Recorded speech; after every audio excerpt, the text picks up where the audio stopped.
Welcome again. In this lesson, we look at testing for unsaturation, halogenation, and polymerization by addition reactions in the alkenes. One way to test for unsaturation or the presence of a double bond in the alkenes is the reaction with aqueous bromine or bromine water. When this reaction occurs, the electrons in the double bond induce a dipole in the Br2 molecule, creating a positive part and a negative part. And the association between this positive region and this negative region leads to the formation of this intermediate with a temporary positive charge existing here at this CH2, and the two shared electrons in Br2 move towards one atom, leading to the formation of Br negative, and Br negative then approaches this positive center, and we end up with this product, CH2Br, CH2Br, and a single bond, with the double bond being broken. When this happens, the color of bromine, the characteristic brown color, disappears and the solution becomes colorless. Another reaction that occurs in the alkenes is the addition of hydrogen. Here, hydrogen can be added across the double bond in the presence of a nickel catalyst that's finely divided and a high temperature of 150 degrees Celsius. This alkene, C2H4, ethene, moves to C2H6, ethane, an alkane.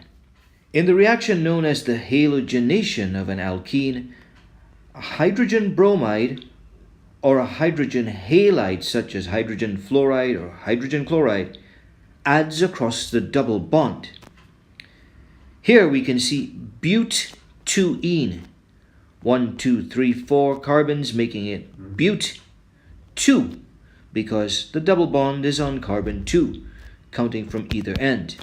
But2 ene for the double bond.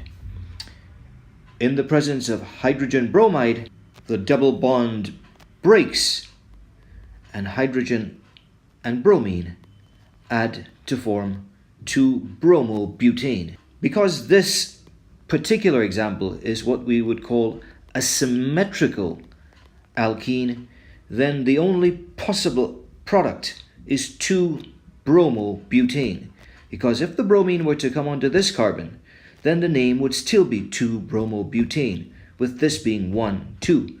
With the bromine here, we begin counting from this end, 1, 2, and the product is still 2-bromobutane. But this only applies when the reaction between the hydrogen halide occurs with a symmetrical alkene, like but2ene. And finally, we consider the polymerization of an alkene by an addition reaction. And here we can see the basic unit that is going to form a set of repeating units. This basic unit is known as the monomer unit.